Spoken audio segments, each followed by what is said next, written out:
पैसे से प्रेम है, परिवार से प्रेम है, परिवार के संबंधियों से प्रेम है, और इस नासवान शरीर से प्रेम।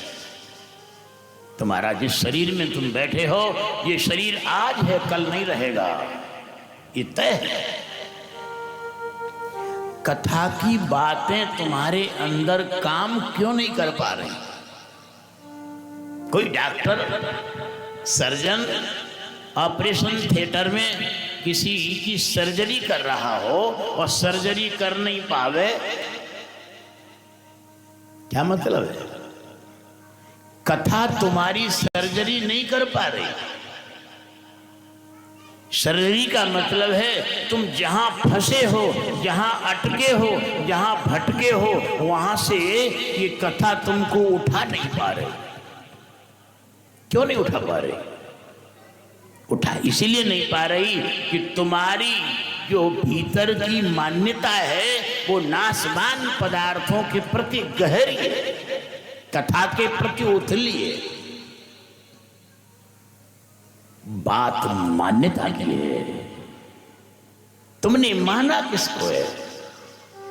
तुमने नाशवान पदार्थों को ही सत्य माना है, मरने वाले चीजों को ही सत्य माना है। तुमने अविनाशी की तरफ दृष्टि डाले। कथा सुनने के बाद तुमको कथा का मनन करना चाहिए।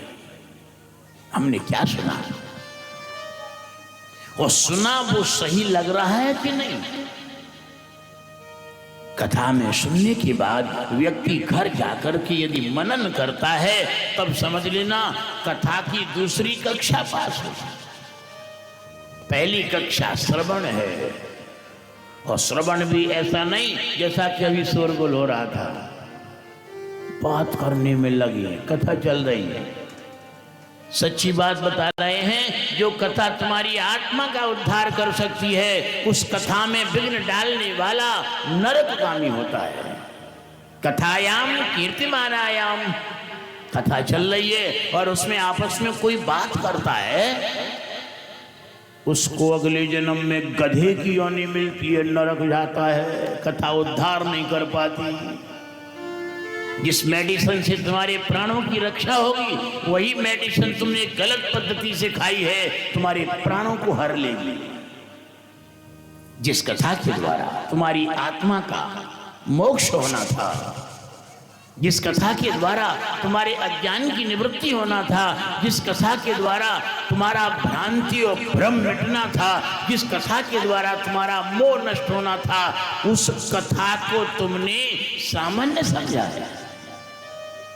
ध्यान देना, कथा में कोई आता है और प्रणाम नहीं करता, अहंकार में मुट्ठा ठेली में बैठ जाता है, समझ लेना उसका अगला जन्म बिगड़ गया। जो लोग प्रणाम बिना किए कथा में बैठते हैं, दूर से प्रणाम कर लो, पास में आने की जरूरत नहीं, पर प्रणाम करो। सर्वेश्वर, सर्वनियंता, सर्वाधार, सर्वात्मा, परमात्मा से बढ़कर के कोई और है? तो सुप्रीम पावर की बात तुमको बताई जा रही है, विराट चेतना की बात बताई जा रही है। उस विराट चेतना के सामने आकर के तुम क्षुद्र चेतना अकड़ दिखा रहे हो।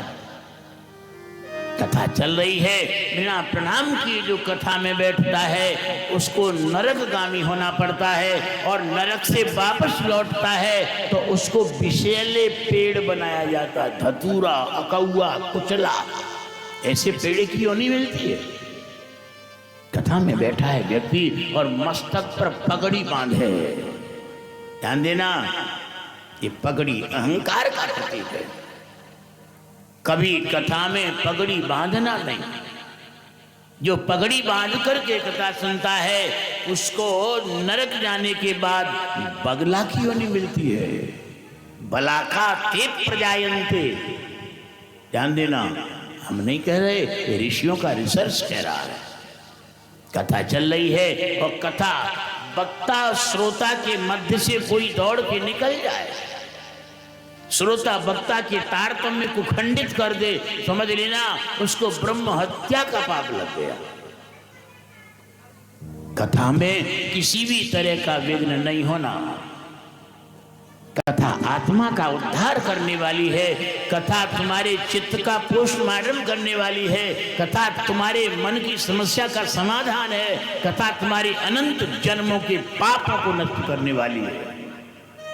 कथा कोई सामान्य है?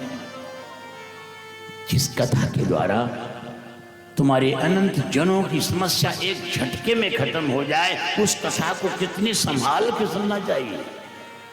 एक बात हम अनुभव की बता रहे हैं, कथा ज्ञान से बढ़कर के है, कथा ध्यान से बढ़कर के है, कथा समाधि से बढ़कर के है, कथा तीर्थाटन से बढ़कर के है, कथा दान पुण्य से बढ़कर के है। दान पुण्य करोगे तुम स्वर्ग चले जाओगे और स्वर्ग में सुख भोगने के बाद वापस आना पड़ेगा। तुम अनेक प्रकार के पुण्य करोगे, उन पुण्यों से केवल आपको स्वर्ग आदि की प्राप्ति होगी, किंतु कथा से तो तुम्हारी आत्म चेतना बंधन मुक्त हो जाएगी।